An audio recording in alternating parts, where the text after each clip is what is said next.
오늘은 성령의 역사는 어떻게 이루어지는가라는 제목으로 하나님 말씀 증가하겠습니다. 저희들이 계속해서 사도행전 말씀을 살펴보고 있는데 이 사도행전이란 말은 말 그대로 사도들의 복음을 전하는 그 모습들 그것을 성경에서 기록한 것이다라는 겁니다.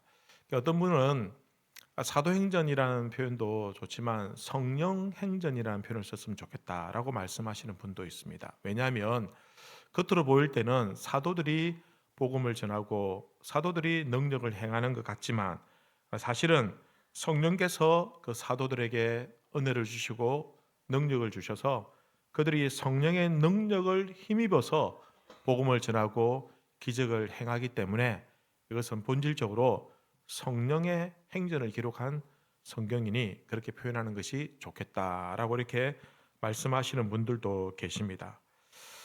예수님께서 성천하시기 전에 너희에게 성령이 임하시면 너희가 권능을 받고 예루살렘과 온 유대와 사마리아와 땅 끝까지 이르러 내 증인이 되리라.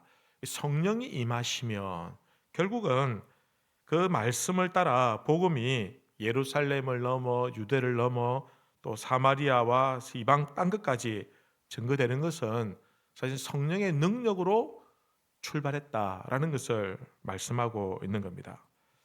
성령님께서 사도들에게 능력을 주시고 또 그 복음이 전파가 되는 겁니다. 그래서 복음이 전파되는 곳곳마다 특이한 점은 성령의 역사, 성령의 임재, 성령의 능하신 능력들이 먼저 기록이 되고 그 다음에 복음이 사도를 통해서 전파되는 내용들이 성경에 많이 기록이 되어져 있습니다. 오순절 때도 그랬고요. 그리고 빌립이 사마리아의 복음을 전할 때도 성령이 임하셨고, 그리고 오늘 본문 말씀에도 베드로가 이방인 고넬료에게 복음을 전할 때도 그곳에 성령이 함께 임하셨다라는 겁니다. 그럼 이것은 우리에게 무엇을 가르쳐 주고 있습니까? 결국은 하나님의 나라의 일과 복음을 전하는 일들은 이 사도들을 통해서 또 다른 제자를 통해서 복음이 전하는 일들은 결국은 겉으로 보면 사람이 하는 것 같지만 진정한 모습은 그 안에서 성령께서 주도적인 역사를 하시고 또 성령의 능력을 받은 사람들에 의해서 이 모든 복음의 일들이 하나님의 나라의 일들이 이루어지더라라는 것입니다. 이것은 오늘날도 마찬가지입니다. 오늘날에도 복음이 전파되는 곳에 또 하나님의 나라의 일들이 이루어지는 곳에 그곳에서 성령님도 동일하게 임하시고 역사하신다라는 겁니다. 그래서 하나님의 일들은 절대적으로 성령의 임하심으로 말미암아 성령의 능력을 받은 사람들에 의해서 이루어지게 되는 겁니다. 성령의 능력을 입지 않은 사람들은 그들은 어떤 일을 하든지 무엇을 하든지 간에 그것은 성령의 역사라고 볼 수가 없습니다.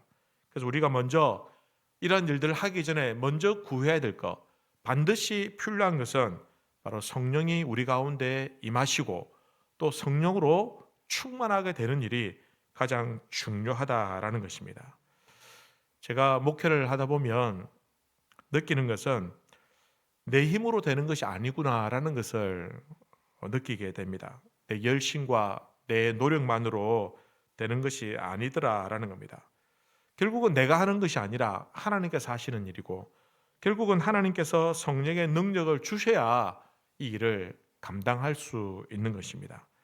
열심히만 한다고 해서 되는 것이 아니라 성령께서 충만하게 임하셔야 되는 것입니다. 그래서 어떤 분들이 이렇게 말씀하십니다. 목사가 열심히 하는 것은 아무것도 안 하는 것보다 조금 낫다. 이렇게 표현하시는 분도 계십니다. 물론 열심히 해야죠. 최선을 다해서 죽을 힘을 다해서 열심히 해야 되지만 더 중요한 것은 성령님께서 도와주셔야 기름 부음이 있어야 된다라는 것입니다. 우리가 성경을 보면 하나님께서 도와주시지 않는데 사람의 열심으로 사람의 능력으로 일을 하다가 결국은 실패하는 모습들을 우리가 많이 보게 됩니다. 여러분 대표적으로 모세를 보십시오. 모세는 갓난아기 때에 바로의 왕자로 입양이 됩니다. 그리고 그가 40세까지 성장하면서 최고의 문물과 문명을 배우고 지식을 배우고 또한 그는 탁월한 리더십을 배우게 됩니다. 그래서 왕자의 신분이기 때문에 많은 권세와 능력을 갖춘 사람이었습니다. 그가 자기 백성 히브리인들이 고통을 받는 것을 보고 내가 이래서는 안 되겠다. 우리 민족을 내가 도와줘야겠다. 라는 마음이 생겼습니다. 그래서 자기 백성들 히브리 동족들을 도와주려고 했는데 그러나 그때는 하나님 뜻이 아니었습니다. 하나님의 뜻은 훨씬 더 뒤에 따로 계획이 있었습니다. 근데 모세는 자기 열심으로, 자기 능력으로, 자기의 실력으로 자기 동족을 구하려고 하다가 결국은 실패하게 되고 사람까지 죽이고 결국은 왕자였는데 광야로 도망가는 신세가 되었다라는 것입니다. 모세가 실패한 이유는 그가 실력이 부족하거나 능력이 없어서가 아닙니다. 하나님께서 함께 하시지 않은 상태에서 자기 열심으로 이를 도모했기 때문에 실패하였다라는 것입니다. 여러분, 이러한 원리는 복음의 선교 현장뿐만 아니라 사실은 우리의 성도들의 일상적인 보통의 삶의 모습에서도 같이 적용이 된다라는 것입니다. 성도가 무엇을 하든지 어떤 일을 하든지 성도라는 그 정체성을 가지고 할 때에는 분명히 하나님께서 도와주시고 하나님의 성령의 역사가 있어야 그 일들이 이루어지게 되는 겁니다. 성령께서 함께 하시지 않는데 하나님 뜻이 아니에도 불구하고 자기 열심으로, 자기 노력으로, 자기 실력으로 하다 보면 때로는 실망하게 되고 때로는 좌절하게 되고 실패하게 되더라라는 것입니다. 그러면 어떻게 우리가 성령의 임하심을 경험하고 그 성령의 능력으로 우리가 일들을 감당할 수 있느냐라는 것입니다.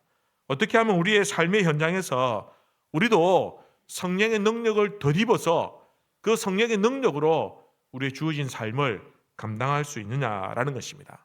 오늘 그 주제를 가지고 말씀을 함께 살펴보길 바랍니다. 첫 번째는 성령은 은혜를 사모하는 자에게, 은혜를 사모하는 사람들에게 임하신다라는 것입니다. 지금까지 성경이 일관되게 보여주는 것은 성령이 과연 누구에게 임하시느냐라는 겁니다. 성령은 누구에게 임하십니까? 성령은 사모하고 은혜를 기다리는 자에게 임하셨습니다. 성령은 다양한 사람들에게, 다양한 직업을 가진 사람들에게, 다양한 민족과 나라 가운데 임하셨습니다. 그 상황이 어떠하든지 그거 상관없이 가장 중요하게 성령이 임하시는 조건은 성령을 사모하는 자에게, 성령을 기다리고 은혜를 갈망하고 성령을 사모하는 그 현장에 성령께서 임하시더라라는 것입니다. 마가 요한 다락방에서 예수님의 제자들이 그 다락방에 모여서 예수님께서 말씀하신 그 성령을 기다리고 있었습니다. 사도행전 1장 4절 5절 보시면 이렇게 기록합니다. 사도와 함께 모이사 그들에게 분부하여 이르시되 예루살렘을 떠나지 말고 내게서 들은 바 아버지께서 약속하신 것을 기다리라. 요한은 물로 세례를 베풀었으나 너희는 몇 날이 못되어 성령으로 세례를 받으리라 하셨느니라. 예수님께서 너희는 예루살렘을 떠나지 말고 기다려라. 무엇을 기다리라고 했습니까? 성령을 기다리라. 성령을 기다리라. 그래서 제자들은 마가 다락방에서 기다렸습니다. 그냥 기다리지 아니하고 뜨겁게 기도하면서 간절히 기다렸습니다. 너희는 예루살렘을 떠나지 말라. 사실은 떠나야 됩니다. 도망가야 됩니다. 예수님이 십자가에 못 박혀 죽으시고 예수를 믿는, 예수를 추종하던 예수님의 제자들을 향한 핍박이 시작되었습니다. 그러면 제자들은 당연히 예루살렘을 벗어나서 도망가야 되는데 주님께서 하신 말씀에 순종하여 떠나지 아니하고 그들은 목숨을 걸고 성령을 기다리고 있었다라는 것입니다. 간절하게 기도하면서 기다렸습니다. 그때에 그 간절히 사모하는 마음 가운데 성령께서 불같이 바람같이 임하셨다라는 것입니다. 그리고 오늘 이 고넬료라는 이 이방인의 집에 사람들이 모여 있었습니다. 그리고 그곳에서도 그들은 성령을 간절하게 기다리고 있었습니다. 사실은 여러분 우리가 한번 조금만 상상력을 더해서 한번 추측해 보시면 고넬료가 성령의 지시대로 자기의 휘하에 있는 사람들을 베드로에게 보내고 베드로를 불러오라고 했습니다.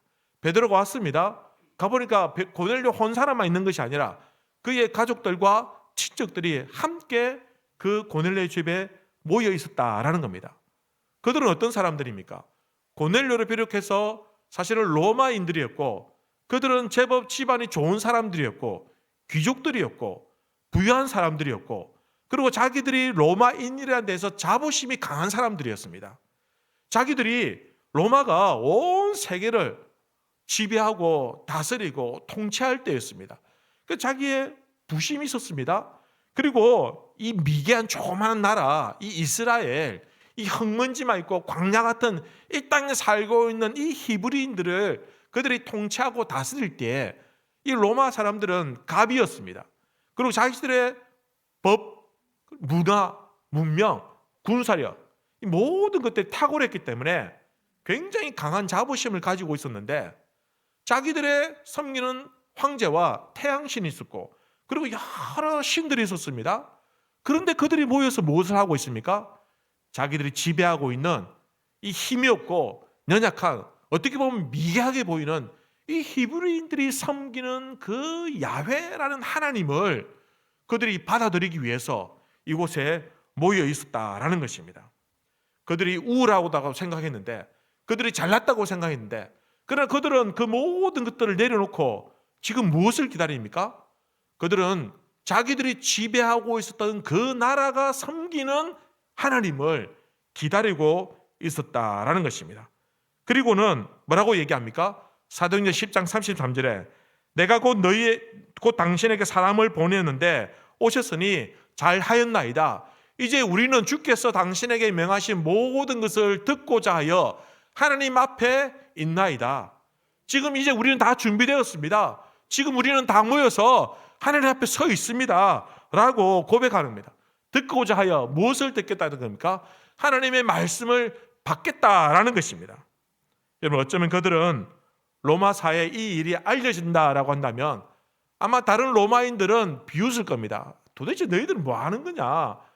너희들은 로마인이면서 어떻게 너희가 다스리는 그 나라의 민족이 그 미개한 민족이 섬기는 그 이름도 뜻도 못한 그 야훼 신을 섬기겠다고 그렇게 하느냐라고 비난을 받을 수도 있었습니다. 어쩌면 외면당할 수도 있었습니다.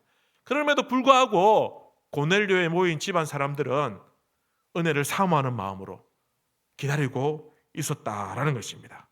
여러분 오늘 우리에게도 이러한 고백이 있기를 바랍니다. 모든 것을 듣고자 하여 다 하나님 앞에 있나이다. 여러분 나에게 주시는 말씀을 듣기 위해서 오늘 하나님께 나에게 부어주시는 은혜를 받기 위해서 오늘 하나님 앞에 서 있습니다 라는 고백이 있기를 우리 주님의 이름으로 기원합니다. 세상에서 지치고 상한 심령으로 나왔지만 하나님의 위로를 받고 하나님의 은혜를 받기 위해서 오늘 이렇게 영과 진리로 예배하는 자리에 나왔습니다.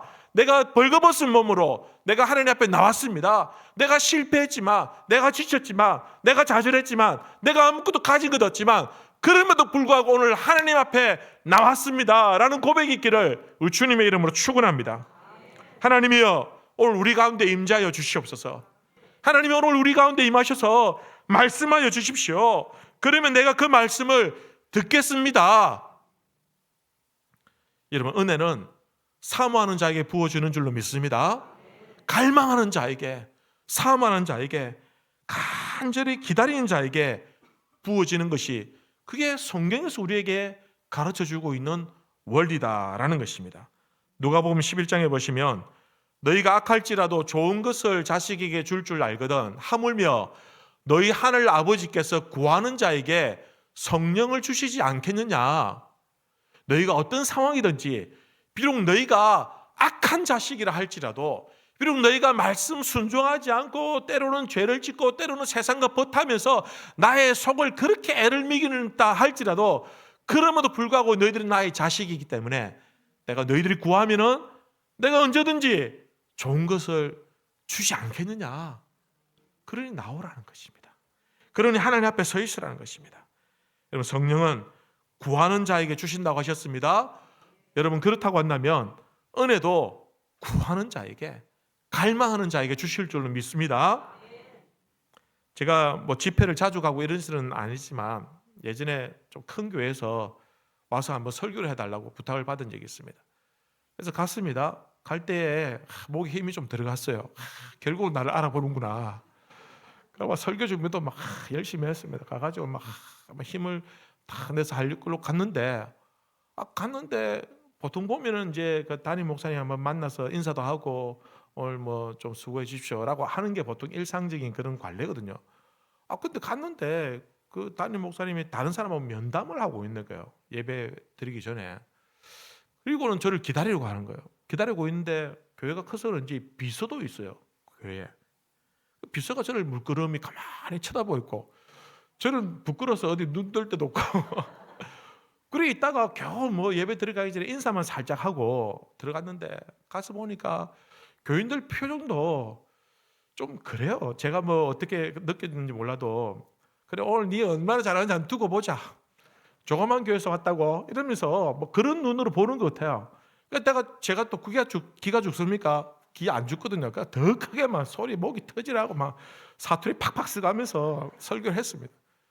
너무 힘들었어요. 그날 설교가 너무 힘들었고, 너무 참 이렇게 아름답게 꾸민 교회당에서 교인들도 많았는데 어쨌든 설교하는 게 너무 힘들어서 빨리 마치는 즉시 그냥 대충 인사하고 그냥 와버렸습니다. 작년에 제 후배 목사님이 이제 목회하시는 아주 작은 교회에서 와서 설교를 한번 해달라고 해서 오후 예배 이제 갔는데, 정말 작아요. 작은데 교인들도 한 30명 정도 모였을까? 근데 앞에 찬양 인도하시는 분이 목이 터져라고 막 열심히 막 찬양을 하는 거예요. 음량 상태는 안 좋았어요. 귀가 찢어질 정도로 안 좋았는데도 불구하고 온 교인들이 열심히 30명 열심히 찬양하고, 그리고 기도하시는 분도 얼마나 뜨겁게 기도하시는지 오늘 강사 목사님을 성령으로 붙잡아 달라고 이렇게 기도하시니까 제가 진짜 성령에 붙잡힌 것 같아요. 그래가지고 막 열심히 기도하고 또 설교했는데, 그날따라 희한하게 원고에 없는 말들도 막 이렇게 막 나오고, 막 제 스스로가 야, 내가 놀랐다. 내가 어떻게 이런 말을 할 수 있을지. 이 정도로 아주 뭐 은혜롭게 제가 은혜를 많이 받고 왔던 기억이 있습니다. 여러분, 똑같은 목사가 똑같은 상황에서 설교를 했는데 누군가는 은혜를 받고 누군가는 은혜를 받지 못하더라라는 것입니다. 왜 그렇습니까? 여러분, 말씀 앞에 서 있는 사람의 태도 때문이지 않겠느냐라는 것입니다. 물론 설교를 하는 사람도 잘해야 되겠지만, 그러나 먼저 중요한 것은, 그보다 더 중요한 것은 듣는 사람이 어떤 마음가짐 앞에서 하나님 앞에 서 있느냐, 이것이 더 결정적으로 중요하더라라는 것입니다. 여러분, 잠언 8장에 보면 나를 사랑하는 자들이 나의 사랑을 입으며 나를 간절히 찾는 자가 나를 만날 것이니라. 누가 하나님을 만난다고 했습니까? 하나님을 찾는 자가 만난다고 했습니다. 하나님 생각하지 아니하고 의식하지 아니하고 자기 마음대로 사는 인생이 하나님을 만나는 것이 아니라, 언제든지 어떤 상황이 있든지 어느 곳에 가든지 하나님을 찾는 자들이 하나님을 만난다라는 것입니다. 하나님을 만난다는 것이 무엇을 의미합니까? 하나님이 그 상황을 지배하고 통치한다는 것입니다. 하나님이 통치하고 지배하는 그 상황은 하나님의 뜻대로 될 줄로 믿습니다. 하나님 능력이 나타난다는 것입니다. 사람의 능력이 아니라, 사람의 힘이 아니라 하나님의 능력들이 그 일들을 도모하게 되니 하나님을 찾고 하나님을 구하게 되는 것입니다. 여러분, 하나님의 사랑을 사모하는 자가 하나님의 사랑을 잊고 하나님을 간절히 찾는 자가 하나님을 만나게 된다고 한다면, 여러분, 우리가 성공하기 전에 먼저 하나님을 찾으시는 주의 성도들 되시길 바랍니다. 여러분, 돈을 찾기 전에 먼저 하나님의 은혜를 찾으십시오. 여러분, 세상의 지혜를 찾기 전에 먼저 성령의 임재를 찾으시길 바랍니다. 그래야 길이 보이고, 그래야 일이 풀리고, 그래야 문이 열리게 되는 것입니다. 시편 34편에 보면 젊은 사자는 궁핍하여 줄일지라도 여호와를 찾는 자는 모든 좋은 것에 부족함이 없으리로다. 여러분, 힘 있는 젊은 사자가 사냥을 잘하겠습니까? 아니면 나이 들고 힘이 없고 이제 막 어슬렁 가는 늙은 사자가 사냥을 잘하겠습니까? 당연히 젊은 사자가 잘하겠죠. 그런데 아무리 젊은 사자라 할지라도 그 사자가 굶주릴 때가 있다는 것입니다. 여러분, 우리가 아무리 힘이 빠르고 우리가 힘이 있고 능력이 있다 할지라도 여러분, 내 힘으로 안 될 때가 있더라는 것입니다. 우리가 살아가는 세상이 그렇지 않습니까? 내가 젊고 힘이 있고 빠르고 능력이 있다 할지라도 뜻대로 되지 않을 때가 더 많다는 것입니다. 내가 확실하다고 생각했는데 내 경험상으로는 분명히 성공할 수밖에 없는데 내가 철저히 계획을 세우는데 때로는 내가 젊다는 것이, 때로는 내가 경험했다는 것이, 때로는 아무짝에도 쓸모없을 때가 있더라는 것입니다.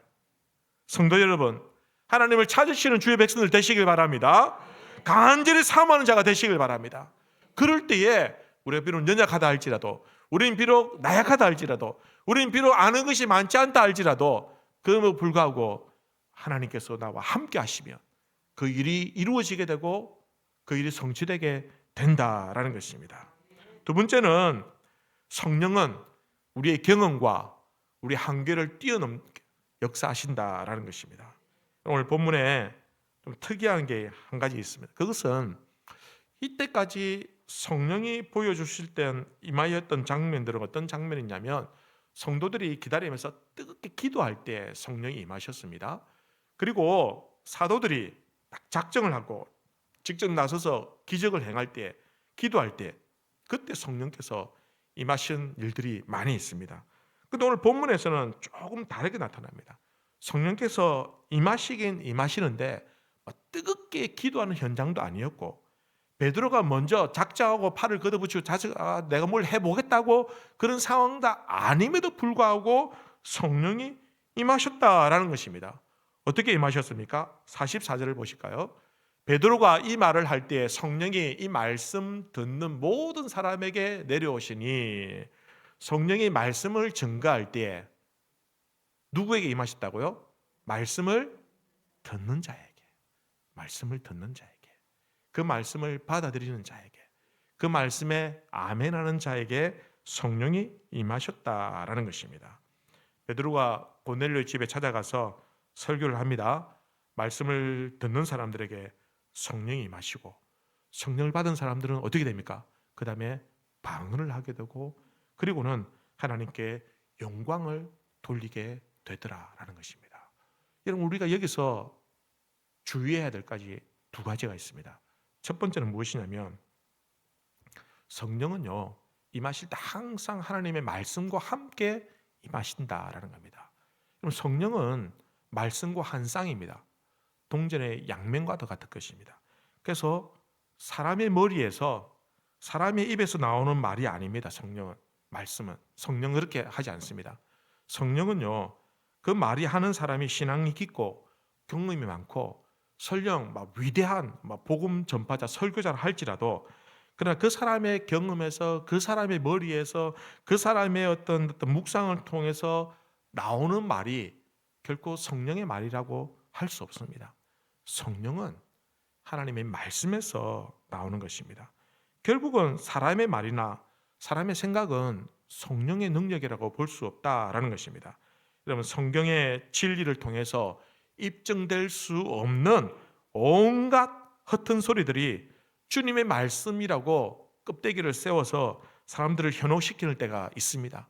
여러분, 그때 우리가 경계하고 주의해야 됩니다. 이게 성령의 역사인지 성령께서 원하시는 것이 이걸 어떻게 분별할 수 있냐? 말씀이 있느냐 말씀이 없느냐, 그거 보시면 됩니다.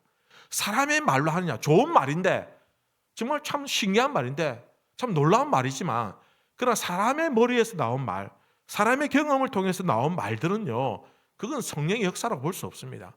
성령은 반드시 하나님의 말씀과 함께 이루어지게 되는 것입니다.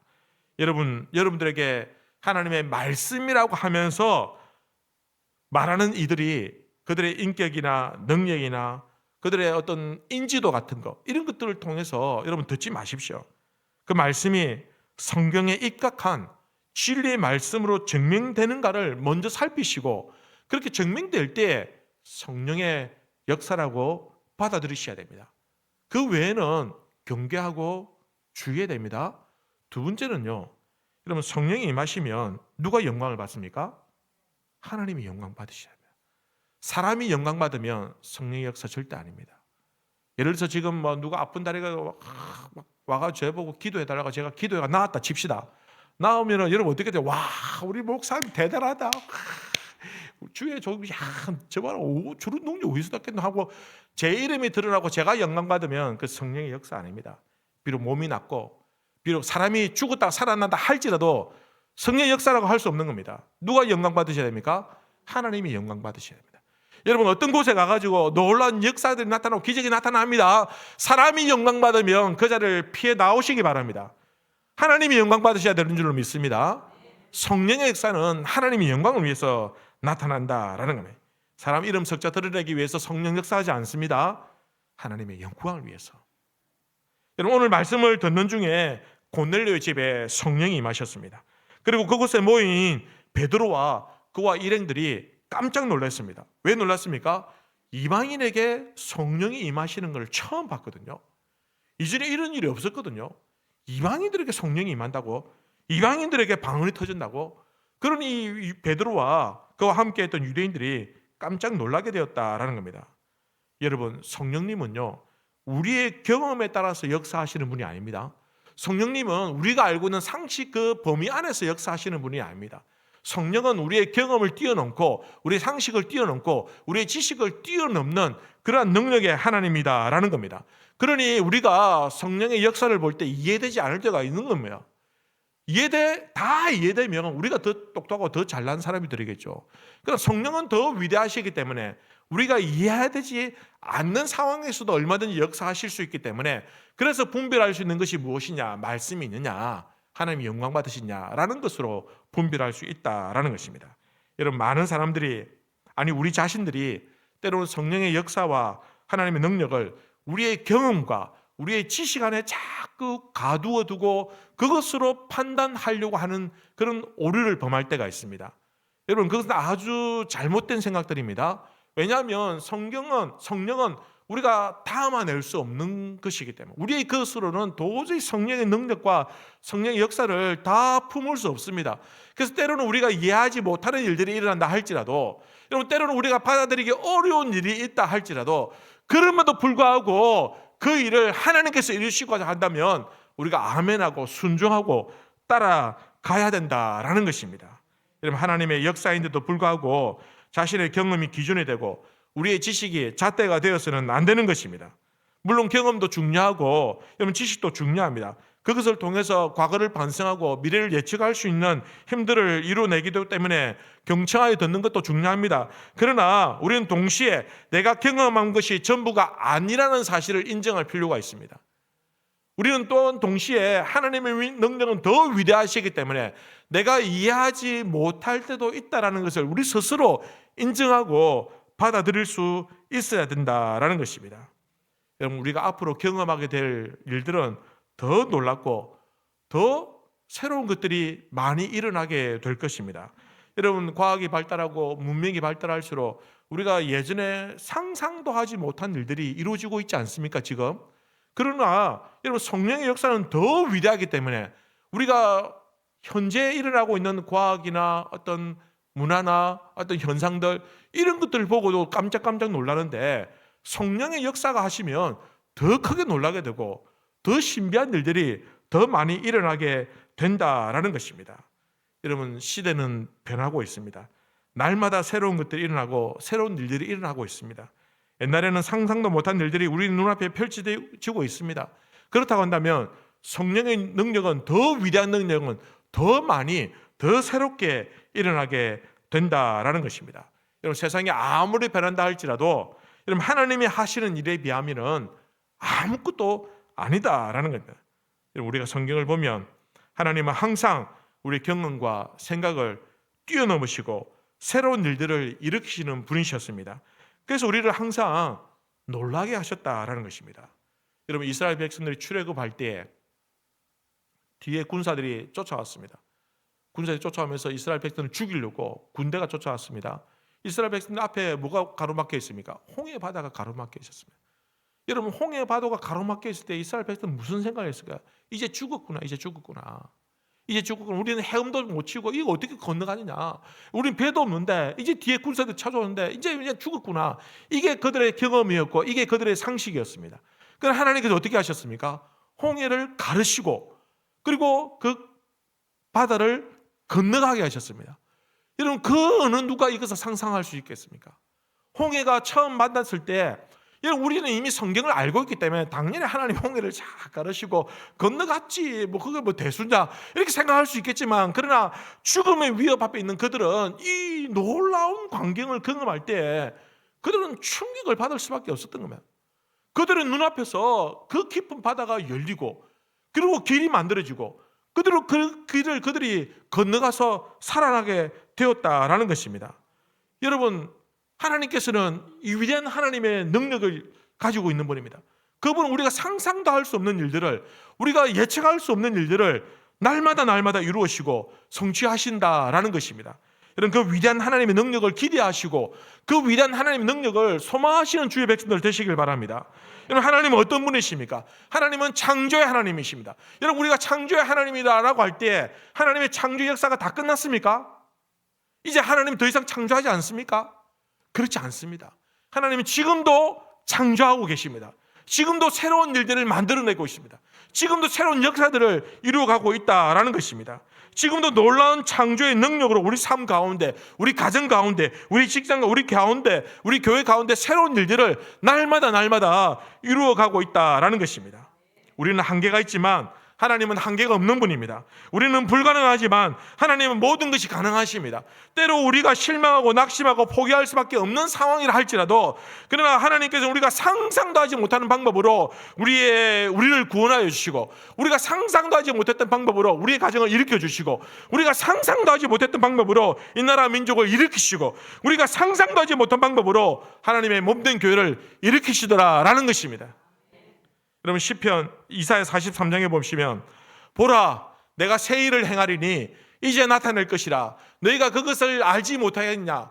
반드시 내가 광야의 길을, 사막에 강을 내리라. 여러분, 하나님은 늘 새로운 일을 행하시는 분으로 믿습니다. 광야의 길을 내시고 사막에 강을 내시는 분입니다. 그 능력의 하나님이 우리의 하나님이시다라는 것입니다.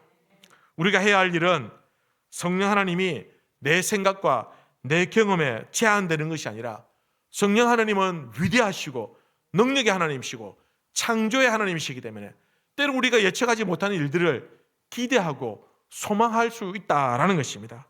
여러분, 오늘은 어제와 다른 날입니다. 여러분, 내일은 또 오늘과 다를 것입니다.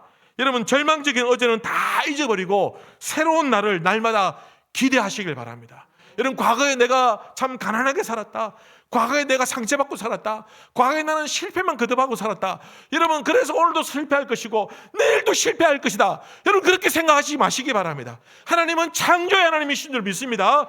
위대한 능력의 하나님이시기 때문에 어제는 실패했다 할지라도 내일은 성공할 줄 믿습니다. 어제는 절망했다 할지라도 내일은 새롭게 하나님께서 힘을 주시고 소망을 주신다라는 것입니다. 누가 이 일을 경험한다는 것입니까? 하나님이 창조의 하나님이시고 우리의 생각과 능력을 벗어난 위대한 하나님이라는 것을 믿고 소망하는 자에게 이 역사들이 나타나게 되는 것입니다. 그리고 마지막 세 번째는, 성령은 결단하는 사람과 함께 하십니다. 오늘 본문 말씀을 보면, 여러분, 이 베드로가 이 고넬료에게 한 가지 제안을 합니다. 무엇을 하고 제안을 합니까? 10장 47절 보시면, 이에 베드로가 이르되, 이 사람들이 우리와 같이 성령을 받았으니 누가 능히 물로 세례 베품을 금하리요 하고 명하여 예수 그리스도의 이름으로 세례를 베풀라 하니라. 그들이 예수 그리스도의 이름으로 세례를 베풀라 하니라. 그들이 베드로에게 며칠 더 머물기를 청하니라. 여러분, 베드로가 하는 말이 무슨 말입니까? 이제 더 이상 의심할 것이 없다. 이제는 우리가 경험해보지 못했지만, 우리는 이제는 상상도 못했지만, 그러나 지금 봐라, 여러분, 성령이 임하고 있지 않냐, 이제는 세례를 베풀라 라고 말하고 있는 겁니까? 여러분, 세례가 무엇입니까? 세례는 내가 이전에 예수 없는 인생을 이제 청산하고 이제는 예수님 나의 구주로, 나의 주인으로 모시고 살겠습니다 라고 결단하는 것이 세례입니다. 여러분, 세례는 신앙의 결단입니다. 세례는 더 이상 이젠 세상에 속한 사람이 아니라 이제 하나님의 자녀로, 하나님의 백성으로 살겠습니다 라고 다짐하는 것이 세례입니다.